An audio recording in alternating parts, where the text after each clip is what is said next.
আমি বগুড়া থেকে গোপালগঞ্জে আসছি গান গাওয়ার জন্য। এখান থেকে যদি আপনারা জুতোর মালাও দেন, আমি গোপালগঞ্জ থেকে বগুড়ায় যাবো আর কইমো আমি গোপালগঞ্জ থেকে গান গায়ে পুষ্প ফুলের মালা নিয়ে আসছি। এর স্যার কিছু বলতে পারবো না আসতে। তবে আমার যুবক ভাইরা পালাগান সম্পর্ক হইতে জানে না। এই পালাগান হাদিস কোরআন নেই কথা হবে, হাদিস কোরআন নেই গান তর্ক বিতর্ক হবে। বাবা এই যে ইয়ার আলী সাধক বয়াইতে ছিল, তাই কি কোরআন হাদিস ছাড়া গান গাইছে? দলিলউদ্দিন বয়াইতে, হালিম বয়াইতে, ফরিদপুরের আইনাল সাধক আইনাল বয়াইতে, আমার উস্তাদ বশির সরকার, তারা কি কোরআন হাদিস ছাড়া পালা গায়? এই পালাগান শুনতে গেলে বাবা কোরআন হাদিসের কথা হবে। কোরআন হাদিস নিয়ে এখানে অনেক কিছু হবে, যুক্তি হবে, প্রশ্ন হবে। কিন্তু এটা যদি আপনারা বলেন তাহলে এই পালাগানই গাওয়া যাবে না বাবা। বাবা আসতে এটা ডিজে গান না বাবা, এটা ডিজে গান না, যাত্রা গান না, এটা পালা গান। এটা গ্রামীণ মা বোনদেরা শোনে, গ্রামীণ মাটির মানুষেরা শোনে। কোরআন হাদিসের কথাবার্তা এটা এই জায়গায় হবে। আর এখানে যদি আপনারা পক্ষ নেন বাবা, আমার করার কিছু নাই বাবা। আর সেই জন্য আমার কমিটি ভাইকে আমি বলছিলাম, ভাই নবদ বিলাওত শরীয়ত মারফত এগুলো পালা দেন না। তার কারণ শরীয়তের পক্ষে যে গাবে মারফতের পীরে গোক সে ধুয়ে ফেলাইবো, আর মারফতের পক্ষে যে গাইব শরীয়তের মোল্লা গোক ধুয়ে ফেলাইবো। মাঝখানে একটা দলবদ্ধ সৃষ্টি হয়ে যাবে। সেই জন্য বলছিলাম অন্য একটা পালা দেন, যাতে মেয়ে ছেলেবেলে যুবক ছেলেবেলের যেন আনন্দ পায়।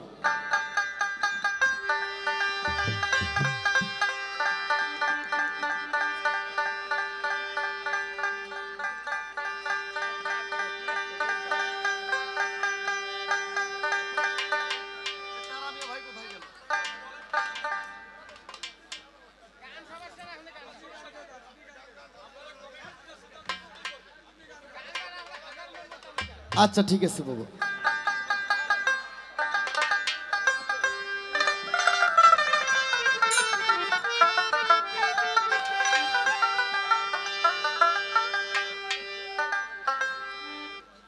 আস্তে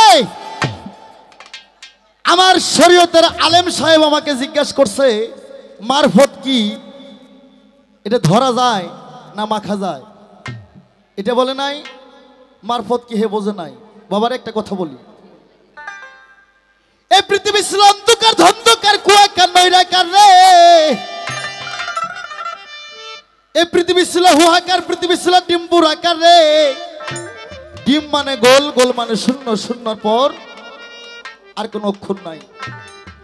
এই পৃথিবী অন্ধকার ধন্ধকার কুয়াকার নৈরাকার, আকার উপর হিসিকার দীর্ঘিকার কিচ্ছু ছিল না। পৃথিবী ছিল ডিম্বুর আকার। এই ডিম্বুর আকারের আগেও আমার মারফতের জন্ম ছিল। এই পৃথিবী সৃষ্টি করার 2,70,00,000 বছর আগে আমার আল্লাহ তার নূরকে একটা পাত্রের মধ্যে রাইখা আল্লাহ নিজে কুরসি ছাইড়া দিয়া 2,70,00,000 বছর আল্লাহ তাজিম দেয়। ওখানে কোনো শরীয়ত ছিল না, ওখানে ছিল মারফত। মারফত হচ্ছে গোপন, যেটা দেখা যায় না। মারফত মা মানে নিজ, নিজ মানে চিনা এবং জানা। এই পৃথিবী আল্লাহ 6 দিনে সৃষ্টি করলেন। শোনেন বন্ধুগণ, এই পৃথিবী আল্লাহ 6 দিনে সৃষ্টি করলেন। পৃথিবীটা ছিল ডিম্বুর আকার। আমার আল্লাহ ডিমটা বাস্তে করবেন। আমার আল্লাহ চিন্তা করতে আছে, আমি ডিমকে বাস্তে করব। আমার আল্লাহ বেরো আমিন কূপের মধ্যে থেইকা আল্লাহ বেরূপ ধারণ কইরা আমার আল্লাহ 1,70,000 বছর আল্লাহ আহাদের ধ্বনি দেয়। আহাদে আহম্মদ, আহাদে আদম, আহাদে আল্লাহ রে। কিন্তু আমার আল্লাহ ডিম বাস্তে করলেন না, ডিম বাস্তে হয় না।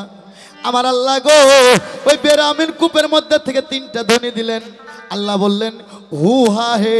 3টে শব্দ দেওয়ার সঙ্গে সঙ্গে ডিমটা প্রাত করে বাস্তে হয়ে গেলেন। আর উপরকার খোসলাতে আসমান পয়দা হয়ে যায়, নিচকার খোসলাতে জমিনটা পয়দা হয়ে যায়। ডিমের মধ্যে থেকে আমার আল্লাহ 10টা সিজ বাই করলেন। 10টা সিজ বোঝেন না? 10টা ফর্মুলা। এই ডিমের মধ্যে থেকে আল্লাহ 10টা সিজ বাই করলেন।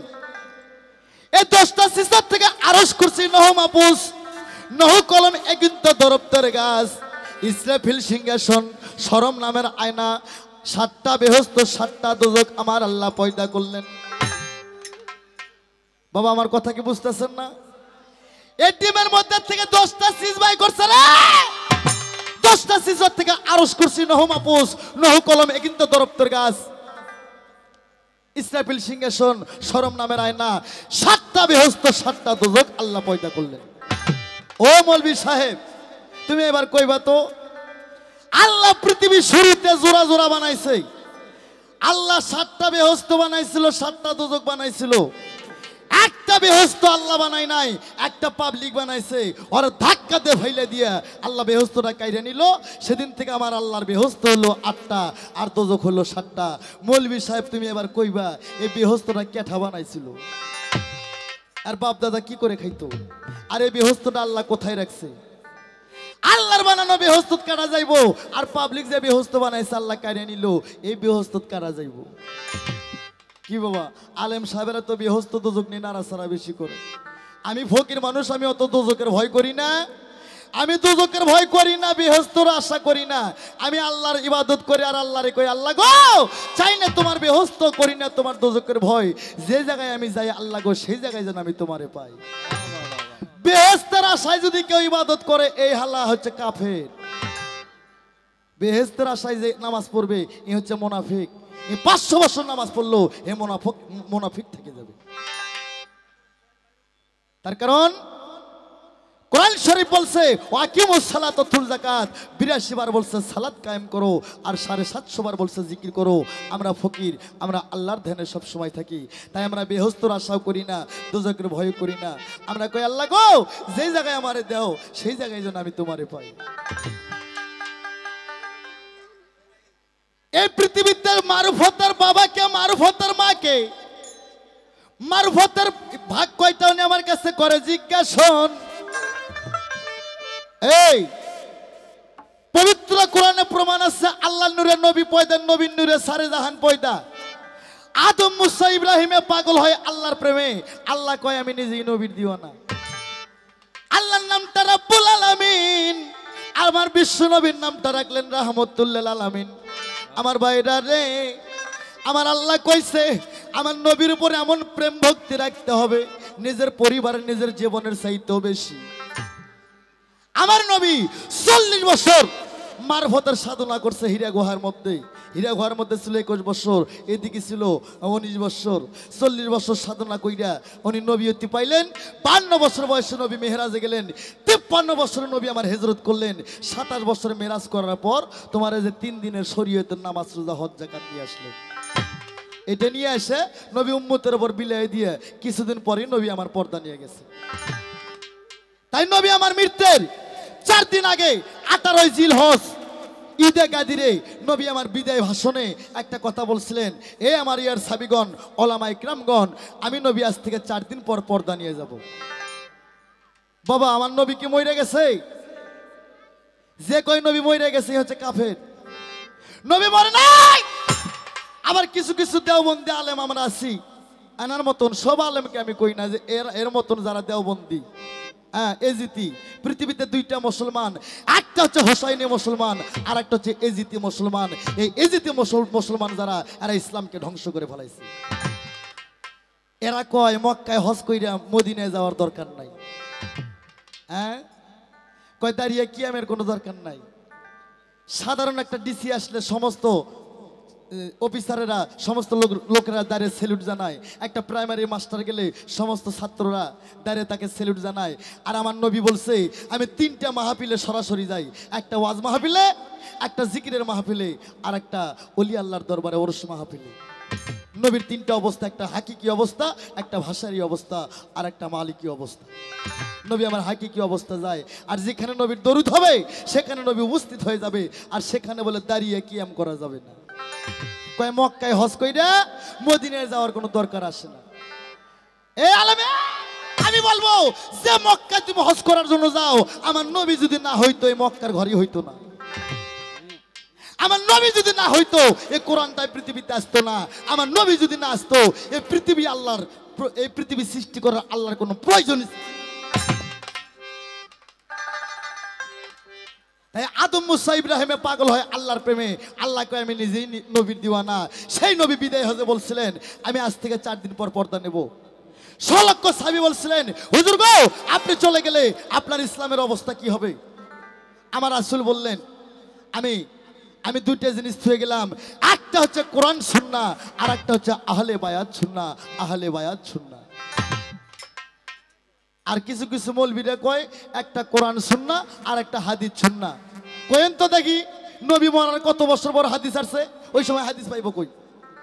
হ্যাঁ, নবী দুইটা জিনিস থুয়ে গেছে, একটা কোরআন সুন্নাহ আর একটা আহলে বায়াত সুন্নাহ। তাই নবী বলছেন মান কুনতুম আলিউন মাওলা, আমি তার মাওলা, আলী তার মাওলা। আমি নবী যদি এলেমের শহর হই, হযরত আলী সেই শহরের প্রথম দরজা, প্রথম প্রবেশদ্বার। আমার পর আর কোনো নবী আসবে না, আমার পর আসবে বিলায়েতের জামানা। আমাকে যদি পেতে চাও সকলেই তোমরা আলীর বায়াত গ্রহণ করো। এই মারফতের বাবা ছিল হযরত আলী, আর মারফতের মা ছিল যার নামটা কোরআনে আছে, খাতুন জান্নাত ফাতেমা জহুরা কুলা নামের ডুরি, নারী কোলের শিরোমণি, বেহেশতের রমণী, যে হবে নবীর নন্দনী। এই পৃথিবীতে যত মহিলা আছে, মা ফাতেমার সুপারিশ ছাড়া কোনো নারী জান্নাত পাবে না। সে ফাতেমা ছিল মারফতের মা, আর মারফতের বাবা ছিল আলী মাওলা মুশকিল গোসা, যার নাম হযরত আলী। আমার নবী নিজেই বলে গেছে আমি নবী যদি এলেমের শহর হই, এই শহরে আসার প্রথম দরজাটাই হযরত আলী। তো বাবা যুবক ভাইরা, এটা পালা গান বাবা, এটা ডিজে গান না, ঝাঁকাঝাঁকির গান না বাবা। কোরআন হাদিস থেকে কথা হবে, পালা গান ছেলেবেলা হয়তো বুঝতে ভুল করছে। আমরা কোরআন থেকে কথা বলবো, কিন্তু একটু অসুবিধা, যন্ত্র সঙ্গীত তো এটার মশলা আছে, আমি দেখাবো, সমস্যা নাই। তো বাবা এটা পালা গান। জীবনে অনেক ডিজে গান শুনছো বাবা, অনেক ফেসবুক ইন্টারনেট চালাইছো। আজকে ক্ষণেকের জন্য হলো একটু খালি যদি মন দিয়ে শুনতে পারেন, আজকের গানে একটু হলো জ্ঞান আপনাদের বাড়বে। আমরা ইসলাম বিরোধী কোনো কথা কইব না বাবা, আমরা ইসলাম ধর্মের লোক।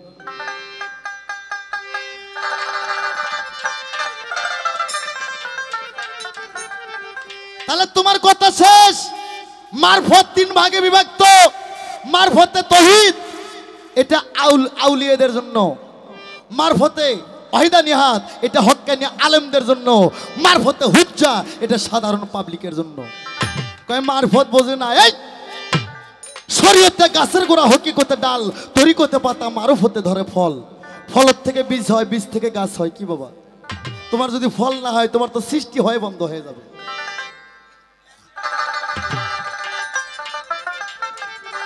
তুমি একটা গান শোনো, ওরে মারফত হয় বিশ্ববিদ্যালয়, মারফত হয় বিশ্ববিদ্যালয়, বুঝবে কি তত্ত্ব শরীয়ত, প্রাইমারি ছাত্র শরীয়ত, প্রাইমারি ছাত্র।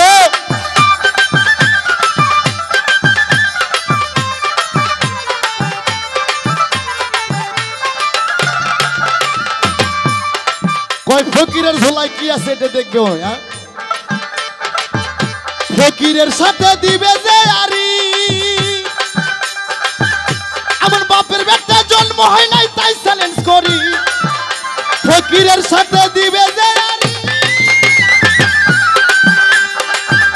আমার বাপের বেটা জন্ম হয় নাই তাই চ্যালেঞ্জ করি। আর ফকির করে আল্লাহর জিকির, ফকির করে আল্লাহর জিকির, ওই ধ্যানে মত শরীয়ত, প্রেমের ছাত্র শরীয়ত, প্রেমের ছাত্র।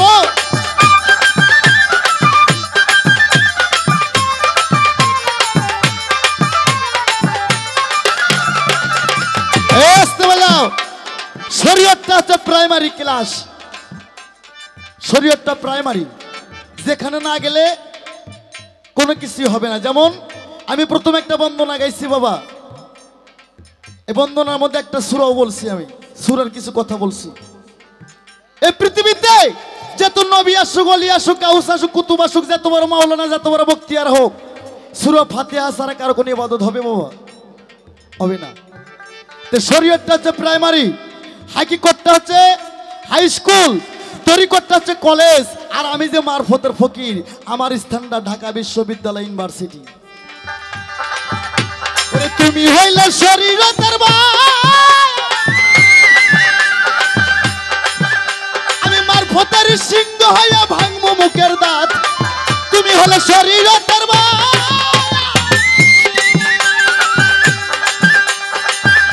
আমি মারফতের সিংহ হইয়া ভাঙবো মুখের দাঁত।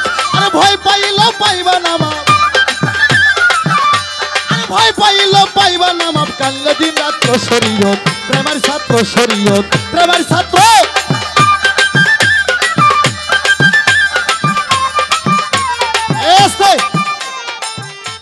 শরীয়তের আলেম, আমি তো মারফতের ফকির, আমি তোমার কাছে জিজ্ঞেস করবো একটা কথা, তো পেঁয়াজ দিচ্ছি প্রথম, এবার জিজ্ঞেস করবো আমি তোমার আসতে বাজা।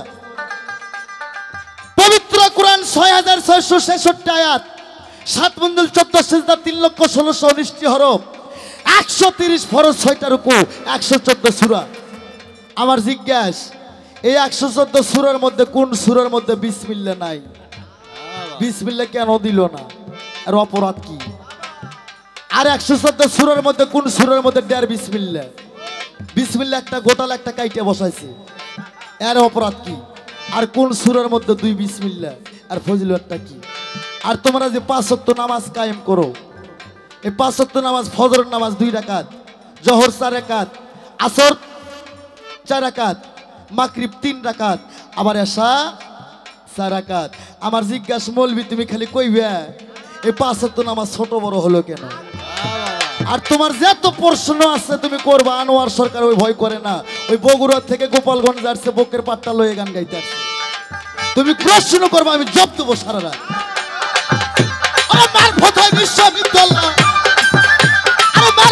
বিশ্ববিদ্যালয় বুঝবে কি তত্ত্ব শরীয়ত, প্রেমের ছাত্র শরীয়ত, প্রেমের ছাত্র।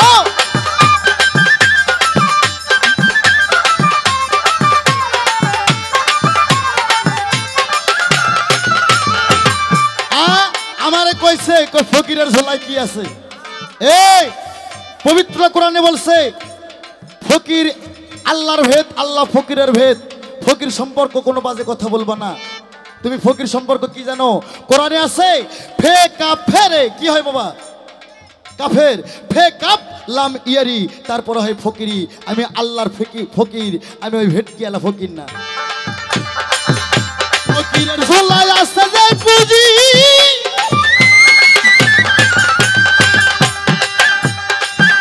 আরে ঝোলার মুখ খুলিলে তোমায় পাইব না খুঁজি।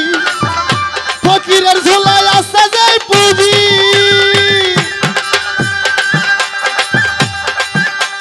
ঝোলার মুখ খুলিলে তোমায় পাইব না খুঁজি।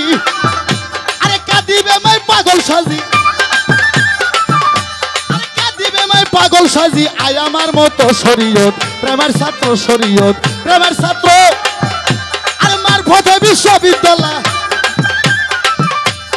আর একটা প্রশ্ন, এই শরীয়তটা কি?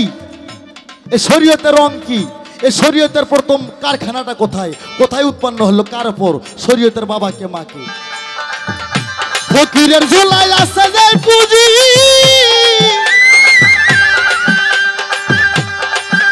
ওরে ঝোলার মুখ খুলিলে তোমায় পাইব না খুঁজি। শেষে কাঁদিবে মাই পাগল সাজি, কাঁদিবে মাই পাগল সাজি। আয় আমার মতো শরীয়ত, প্রেমের ছাত্র শরীয়ত, প্রেমের ছাত্র। মারফতে বিশ্ববিদ্যালয়, মারফতে বিশ্ববিদ্যালয় বুঝবে কি তত্ত্ব শরীয়ত, প্রেমের ছাত্র শরীয়ত, প্রেমের ছাত্র শরীয়ত, শরীয়ত প্রাইমারির ছাত্র।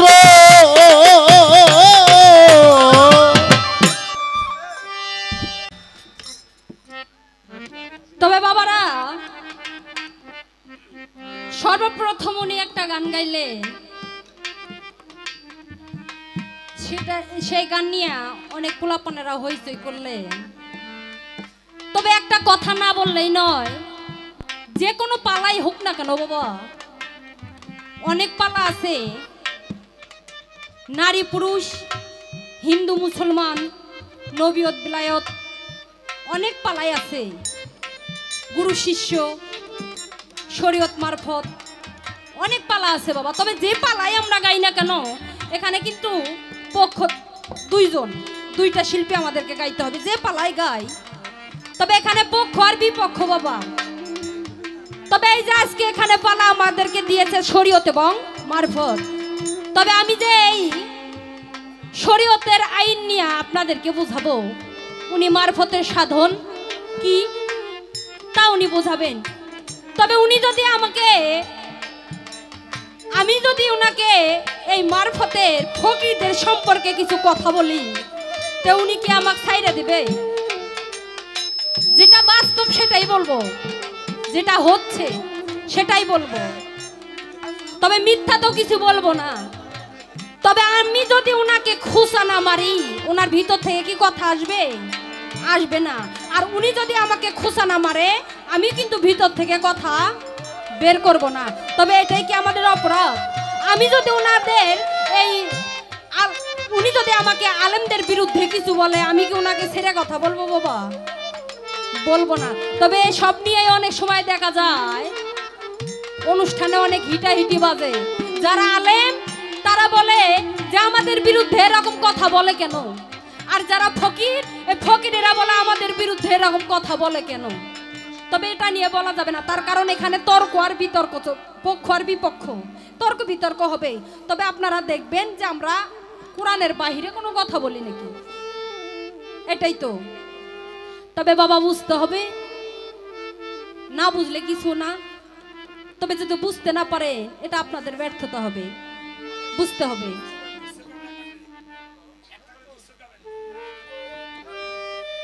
তবে এই ফকির সাহেবরে আমি কিছু কথা বলছিলাম, বেশি কিছু না, একটা কথা বলছিলাম, জাস্ট একটা প্রশ্ন করেছিলাম যে আপনি একজন মারফতের ফকির, আর এই মারফতটা কি আমি বুঝি না। এটাকে ধরা যায় নে, ছোঁয়া যায় নে, শরীরে মাখা যায় নাকি খাওয়া যায়? এটা আসলে কেমন বস্তু? এর কারখানা কোথায়? এর কালার কি? এর বাবা কে? এর মা কে? আর এটা কত খ্রিস্টাব্দে জন্ম নিছে? একটা প্রশ্ন করছি বাজান, আর উনি দেখেন প্রশ্নর হাট বাজার লাগে গেছে, একসঙ্গে এতগুলো প্রশ্ন করে। আচ্ছা করছেন ভালো, তবে আমি জবাব দেওয়ার চেষ্টা করব। তার আগে কিছু কথা বলি। সর্বপ্রথম উনি আমাকে পেজ দিছে এটা যে আমি শরীয়তের আলেম, আমরা নাকি শুধু দোজক বেহেশতে নিয়ে ঘাটাঘাটি করি।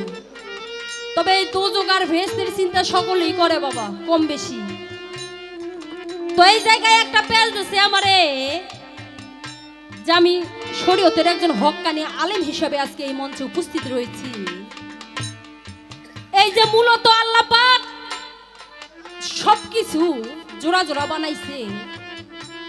তবে এই আল্লাহর সর্বপ্রথম 7টি বেহেশত 7টি দোজক ছিল। তবে একটা বেহেশতে আল্লাহ পাক বানায়নি, সাধারণ একটা পাবলিক বানাইছিলেন। সে বেহেশতটা কে বানাইলো? আর এই বেহেশতের নাম কি? আর এই বেহেশতের মধ্যে কোন শ্রেণীর উম্মতেরা যাবে?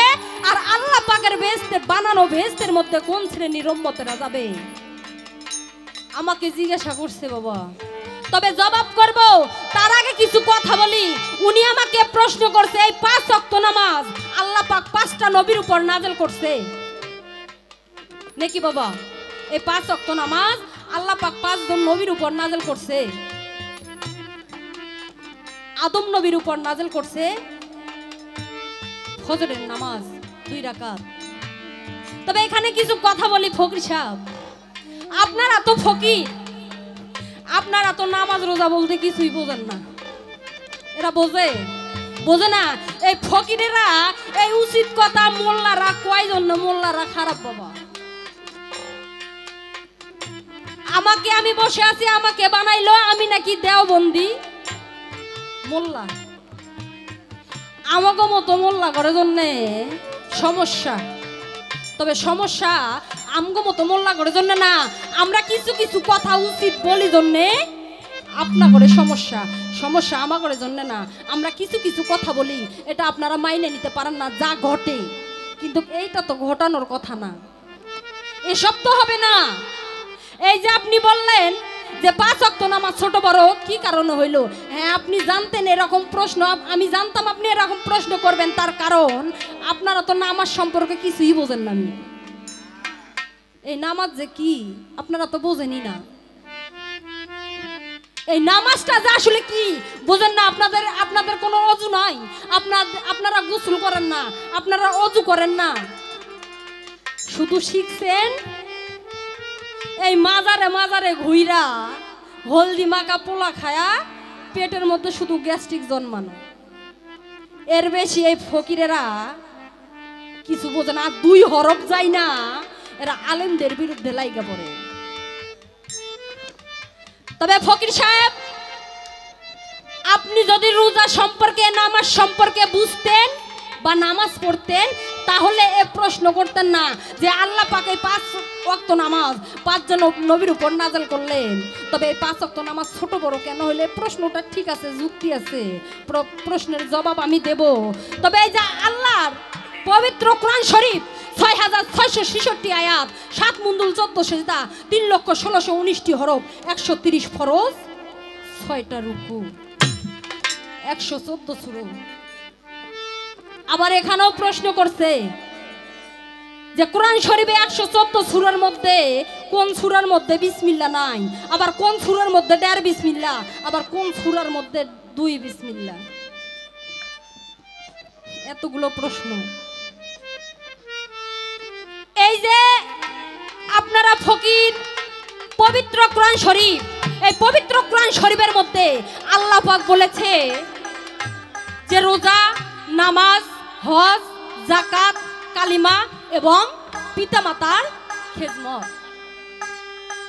এই কয়েকটা জিনিস যদি আমরা নিষ্ঠাভাবে ভক্তি সহকারে করতে পারি তাহলে আমরা আল্লাহকে পাবো, আল্লাহকে পাবো, জান্নাতে যাইতে পারবো। তাহলে এখানে কি ওই ফকিরের ঘরের কাছে যাওয়ার কোনো দরকার আছে? দরকার নাই। আর আপনারা রোজা করেন না, নামাজ পড়েন না, গোসল করেন না, আর দেখবেন বাবা এই ফকিরের ঘরে স্বভাব এই মাজারে মাজারে ঘুরে আর গাঁজা খায়া মোছ লাল করে লাইছে। আবার দেখবেন লম্বা লম্বা চুল, লম্বা লম্বা মোছ, এই সামনে প্রমাণ বাবা, দেখেন বয়াতি সাহেবের কত বড় বড় চুল। এটা পুরুষের এত বড় চুল থাকবে কেন? আরে মেয়ে আপনি কোরআন পড়েননি? আপনার ঘরে ফকির যারা তা করে মুখে শুধু দেখা যায় লম্বা লম্বা মোষ, আর এই মোষের পানি এক ফোঁটা যদি জমিনে পড়ে 40 দিনের ইবাদত নষ্ট হয়ে যায়। আর আপনারা তাই রাখেন। আর সেই দলের হইয়া ভণ্ডামি করার জন্য আইছেন এই জায়গায়, ভণ্ডামি তোর জায়গা পাচ্ছেন না, সেই দলের হইয়া আজ আমার সাথে উকালতি করার জন্য আইছেন। আমি তো মনে করি আপনারা সকলেই গাঁজাখোরের দল, ফকিরেরা যারা আছেন শুধু এটাই শিখছেন, খালি আপনারা খুঁজে বেড়ান যে কোন জায়গায় আজকে ওয়াজ মাহফিল হচ্ছে, কোন জায়গায় আজকে উরুস হচ্ছে, উরুস উরুস বুঝেন না, মাজারে হালকা জিকির হচ্ছে, সেই জায়গায় যাইয়া এক মুঠ ওই হলদি মাখা পোলা খায়া শুধু গ্যাস জন্মাইছেন, আর কিচ্ছু না। তবে হ্যাঁ, বাকি হিট পরে দিচ্ছি বাবা। আমাকে জিজ্ঞাসা করছে 5 ওয়াক্ত নামাজ ছোট বড় কেন হইল? এই ফজরের নামাজ 2 রাকাত ফরজ করেছেন আল্লাহ পাক আদমের উপর। আদমের বাবাও নেই, মাও নেই, তাই আদমের 1 রাকাত, আমার আল্লাহর 1 রাকাত, এই ফজরের নামাজ 2 রাকাত ফরজ আল্লাহ পাক করছেন। আর জোহরের নামাজ 4 রাকাত ফরজ ইব্রাহিম নবীর উপর। ইব্রাহিম নবীর বাবাও ছিল, মাও ছিল, তাই বাবা মার 2 রাকাত, আল্লাহর 1 রাকাত, ইব্রাহিম নবীর 1 রাকাত, এই জোহরের নামাজ ফরজ 4 রাকাত। এরপর আসলো আসরের নামাজ। আসরের নামাজ 4 রাকাত আনলেন ইউনুস নবীর উপর। ইউনুস নবীর বাবাও ছিল, মাও ছিল, তাই বাবা মার 2 রাকাত, ইউনুস নবীর 1 রাকাত, আমার আল্লাহর 1 রাকাত। তারপর আইলো মাগরিবের নামাজ। মাগরিবের নামাজ 3 রাকাত ঈসা নবীর উপর। ঈসা নবীর মা ছিল, বাবা ছিল না, তাই মায়ের 1 রাকাত, ঈসা নবীর 1 রাকাত, আমার আল্লাহর 1 রাকাত। তারপর আসলেন ঈশার নামাজ 4 রাকাত ফরজ, এটা মুসা নবীর উপর। মুসা নবীর বাবাও ছিল, মাও ছিল, তাই বাবা মার 2 রাকাত, আমার আল্লাহর 1 রাকাত, মুসা নবীর 1 রাকাত।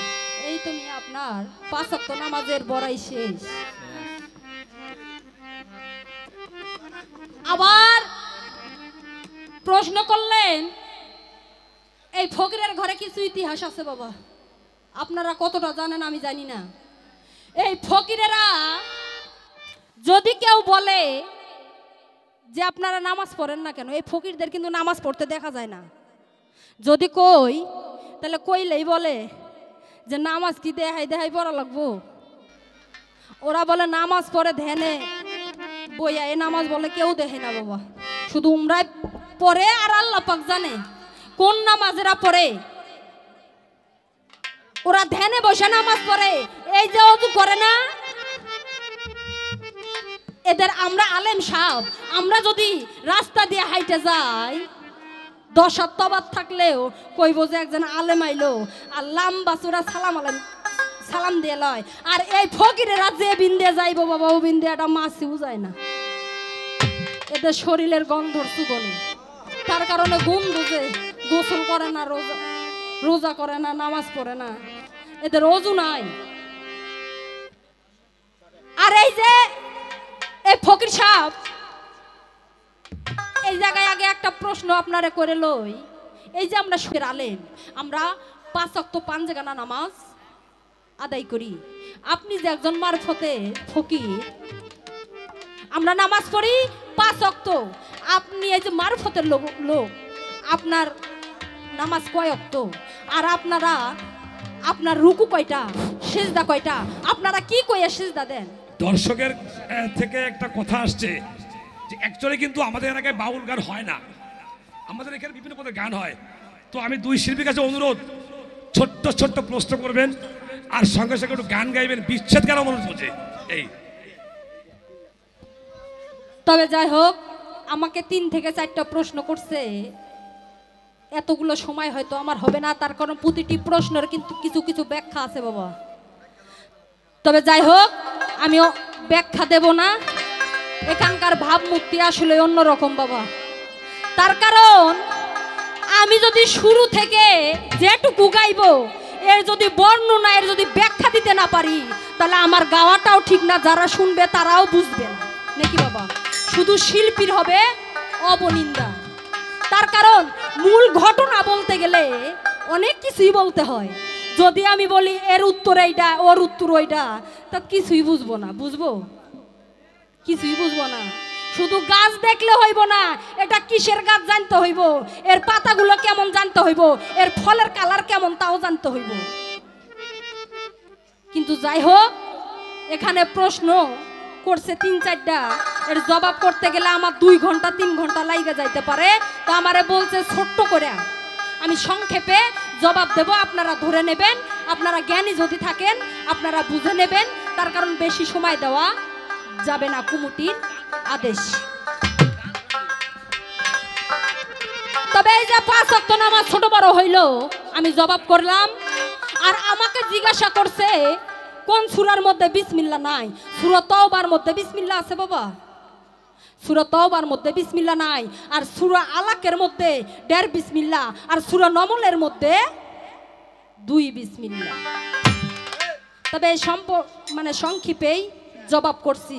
তো আপনার প্রশ্ন 2টার জবাব শেষ। আর আপনি বলছেন যে আল্লাহ পাক যে ভেস্তে বানাইলেন, এই ভেস্তের মধ্যে কোন শ্রেণীর উম্মতরা যাবে? আর যে সাধারণ পাবলিকে যে ভেস্তে বানাইলেন, ওনার নাম কি? আর ওই ভেস্তেটার নাম কি? যিনি ভেস্তেটা বানাইছেন, সাধারণ পাবলিক একজন বানাইছেন, ওনার নাম বাদশাহ সাজ্জাদ। আর ভেস্তেটার নাম হচ্ছে সাইদ ভেস্ত। ওই ভেস্তের মধ্যে সেই শ্রেণীর উম্মতেরা যাবে যাদের পাপও আছে, পুণ্যও আছে। সেই শ্রেণীর উম্মতেরাই ওই ভেস্তের মধ্যে যাবে। তবে আমার এখানে জিজ্ঞাসা, ফকির সাহেব আপনি বলবেন, আর আপনি আমাকে বলছেন শরীয়তের বাবাকে, শরীয়তের মাকে, আর শরীয়তের কালার কেমন, শরীয়ত কত খ্রিস্টাব্দে জন্ম হয়েছে। তবে আমার শরীয়তের বাবাকে জানতে চান? আমার শরীয়তের বাবা, যাকে সৃষ্টি না করলে এই নিখিল বিশ্বে কিছুই সৃষ্টি হইতো না, যার জন্য এই পৃথিবী সৃষ্টি, যার জন্য আপনি আমি সৃষ্টি, যার জন্য গাউস কুতুব সৃষ্টি, যার জন্য পীর ওলি সৃষ্টি, সেই নবী, সেই রাসূলই আমার শরীয়তের বাবা। আর শরীয়তের মা বিবি খাদিজা। আর এই শরীয়তের জন্ম 577 খ্রিস্টাব্দে। আর আমার এই শরীয়তটা হচ্ছে, শরীয়তের রং সাদা। আপনার পরনে যে লেবাস, যেটা নিয়ে একদিন সেখানে যাইতে হবে, সেটাই হচ্ছে আমার শরীয়তের কালার। আমার শরীয়তটাই হচ্ছে সোজা সত্য পথ, এর মধ্যে কোনো ভেজাল নেই। আমার মার দুধ যেমন সাদা পবিত্র, কোনো ভেজাল নেই, ঠিক শরীয়তটাও আমার সেরকমই। তবে বাবা এই ফকিরদের যদি বলি নামাজ পড়েন, বলে নামাজ পড়বো সিজদা দিমু কই জায়গা বই না। এরা বলে নামাজ পড়বো সিজদা দেওয়ার জায়গা খুঁজে পায় না। তাই আমি রুমি সরকার বলি যে ফকিরেরা এক কথা বলে যে নামাজ পড়বো সিজদা দিমু কোথায়, তার জায়গা খুঁজে পাই না, ওই সমস্ত ফকিরদের পুড়িয়ে মারা উচিত। তার কারণ ওরা যদি নামাজ পড়বে সিজদা দেওয়ার জায়গা না পায়, এদের কি মরে গেলে মাটিতে জায়গা হওয়া উচিত? কখনোই না। এগোরে হিন্দু গোরে মতো পুড়িয়ে মারলো মনের দুঃখ যাইব না। তাই ফকির সাহেব যা বললাম আপনাকে জিজ্ঞাসা করছি, আমার এই যে শরীয়তের নামাজ 5 জায়গা 5 ওয়াক্ত আমরা নামাজ পড়ি, আপনি একজন মারফতের ফকির, আপনার নামাজ কয় ওয়াক্ত, আপনার এই নামাজের রুকু কয়টা, সেজদা কয়টা, আপনার এই মারফতের কালেমা কি? আর আমরা শরীয়তের লোকেরা 30টা রোজা করি, আর আপনার মারফতের রোজা কি? যেহেতু বেশি প্রশ্ন করা যাবে না, তবে যে কয়টা কথা বললাম এই কয়টার কথা যদি ব্যাখ্যা দিতে যায় অনেক সময় লাগবে। তবে উনি যে প্রশ্ন করছে এর ব্যাখ্যা অনেক বাবা, এর আয়াত অনেক পড়তে হবে, অনেক কোরআন থেকে কথা বলতে হবে, যেহেতু সময় কম, সময় দেওয়া যাবে না, তাই আমি সংক্ষেপে বললাম। এখন আমি যা জিজ্ঞাসা করলাম আমার বিপক্ষে শিল্পীর কাছে, উনি জবাব করবে। তবে এই যে ফকির, এদের তালিম কি, এই ফকিরের ঘরের স্বভাব কি, আমি একটা গান বলবো, গানটা লক্ষ্য করবে।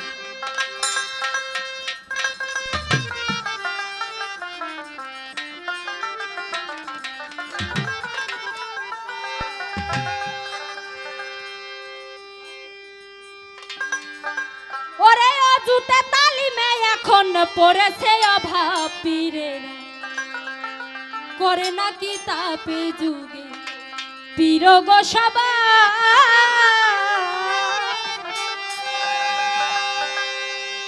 ওরে অজুতে তালিমে